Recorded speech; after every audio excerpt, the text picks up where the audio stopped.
Now, still on that travel space, travel demand in the Philippines remains resilient despite inflation and global economic uncertainty. Filipinos continue to prioritize travel for wellness, leisure, and personal experience, driving momentum across domestic and regional destinations. One platform helping power this shift is Klook, a digital travel platform that connects users to experiences, tours, and getaways across Asia and beyond. Joining us now to talk about Klook's strategy, growth plans, and what Filipino travelers are looking for in 2025 is Michelle Ho, the General Manager of Klook Philippines. Hi, Michelle. Thank you for being here with us. Good morning, Mikey. Thank you for having me. Yeah, okay, so let me just take this out. Okay. Klook has 30 million users. You've been in operations for about, how many years have you been in operations? So globally, we've been around for over a decade now. Over a decade, okay. And in the Philippines, we since launched 2017. our operations back in 2017. About 9 years already.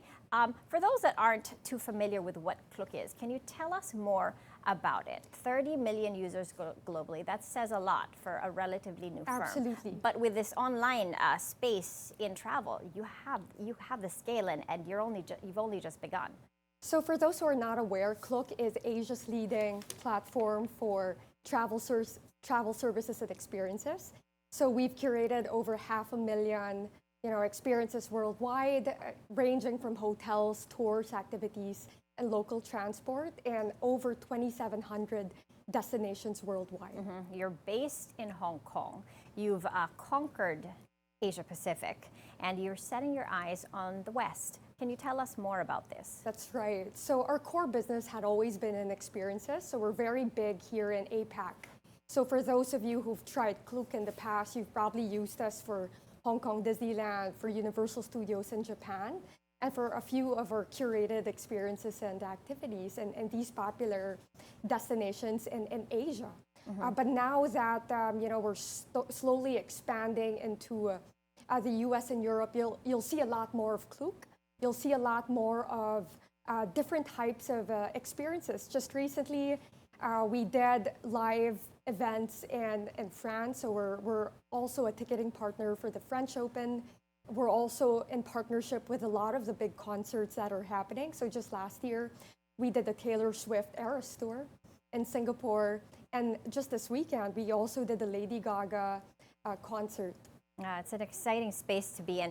In the Philippines specifically, you've been in the country for almost 9 years. Can you tell us how the user base in the Philippines has evolved since? Right. So Klook in the Philippines has been around since 2017. Around 80% of our users are coming from Millennials and Gen Z. So they're very much on the go, digitally savvy. They're very much used to the kind of platform that we offer. And we're seeing a lot of good shift in terms of consumer preferences as well. So we do listen, and so I think over time, even the kind of offerings that we've offered from day one to today, it's very different. We have a lot of the traditional experiences, like a floating market tour in Bangkok, for example, all the way to the more curated ones, those that you see on social media. So the color analysis in Korea or the head spa in Bangkok. So we've evolved not just in terms of the number of users that we attract, but also the kind of supply that we've listed on the platform. Mm-hmm. Okay, talking about your user base, you said 80% are Gen Z and Millennials. That's a pretty wide age range. That's between the age range of 18 to 40. Can you tell us more about this segment, this traveler segment? What are they looking for in terms of experience, and how strong is the demand from this demographic? Well, in terms of travel demand, we're seeing a strong resilience with both domestic and international travel experiencing substantial growth. Just during the peak period alone, we saw good growth coming in from the Holy Week and summer travel period.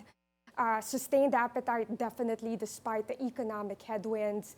And a lot of these types of consumers interact with our app because they've seen us on social media. So I think that's one major shift that we're seeing from a younger demographic. Mm-hmm. They lean into the TikTok videos, the Instagram Reels, in terms of both inspiration and discovery. And so a lot of our experiences, we build this through our content creators. So we have over 3,000 content creators that we directly partner with that post about travel, that post about travel hacks on a daily basis, and our ambassadors of Klook as well. Yeah. What's driving the demand for travel in the Philippines, specifically among the 18 to 40-year-old set, the millennials and the Gen Zers? Social commerce is a powerful engine, I must say, and that is absolutely why Klook has been leaning into that concept of driving inspiration all the way to conversion through social commerce. And so we've invested quite a bit in building the right technologies to be able to support that kind of consumption and that kind of discovery for our users. And I think it's quite an interesting space. Yeah, it's interesting. Quite a It bit. used to be a luxury. To travel was a gift. It was a luxury, and now it's a necessity. And what role has social media played in the changes, the psychological changes associated with the sector? That's absolutely right, Mikey. So, in terms of how Filipinos are viewing travel, it is indeed, they recognize that it is helpful to their emotional well-being. They see it as an escape from the stresses of daily life. And so I think it has become a lot more accessible as well. I think Klook has done a really great job in terms of democratizing travel, making it accessible from a supply point of view, being able to be where our consumers are, which is on social media, but at the same time, making it financially accessible for Filipinos, because we deal with a wide range of travelers from budget all the way to high end. And you deal with a wide range of tech needs also. That said, you are a tech firm with a travel core. And the benefits of this, you've got 24-hour coverage, you have dynamic pricing, you have scalability and reach. If you were a boutique or a smaller travel agency that was not online, you wouldn't have the reach. You guys are going to go global. You have plans of conquering the West now.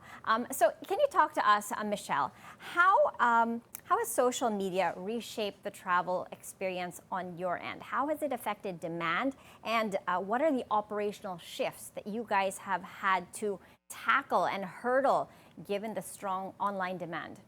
Well, they said that Gen Z broke the marketing funnel, and that's absolutely right. I think in terms of touch points, that had really evolved, so much so that Klook is investing less in traditional touch points and really going very aggressive on social media and digital as part of our growth strategy. And so we foresee that to continue, especially with evolution of AI and how that interacts with our platform and how that interacts with our consumers. Because, there are so many different use cases that can go as far as, really expanding into social media and expanding into AI is concerned.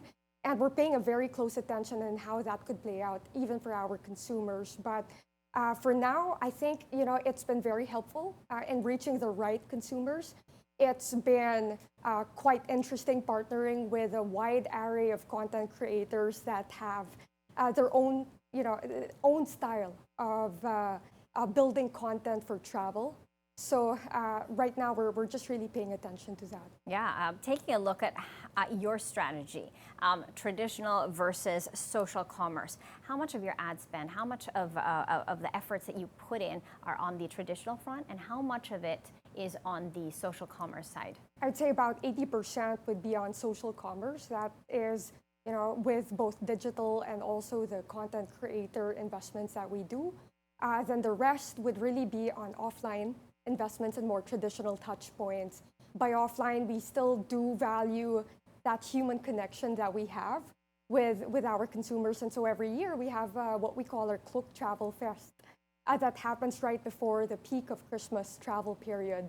And that's our way of meeting our consumers face to face, introducing our brands, bringing in the likes of Disney, Universal Studios IP into Manila, and allowing people to experience that firsthand.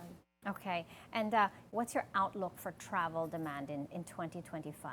How much growth are you seeing in this industry, and do you expect to be growing by double digits annually over the course of the next perhaps couple of years? We remain optimistic that travel will be sustained in terms of interest and in terms of demand. You know, we've been seeing that both international and domestic have been pumping up both for consumers in the Philippines. And we're going to be doubling down on our investments, especially for domestic tourism, where we're seeing that there's demand not just for the Boracays, the Cebus, the Palawans, but also in lesser known destinations. And we're taking advantage of our platform as a digital platform, basically, to be able to expedite that digitalization of local operators, local SMEs, bringing them into our platform. Yeah, you bring more operators onto the table also. And where's everybody going? I mean, you know, there's the usual Hong Kong, Japan. I mean, where is the demand highest for destinations amongst Filipino travelers? Mikey, what's interesting is we're seeing triple-digit growth for Thailand and Vietnam.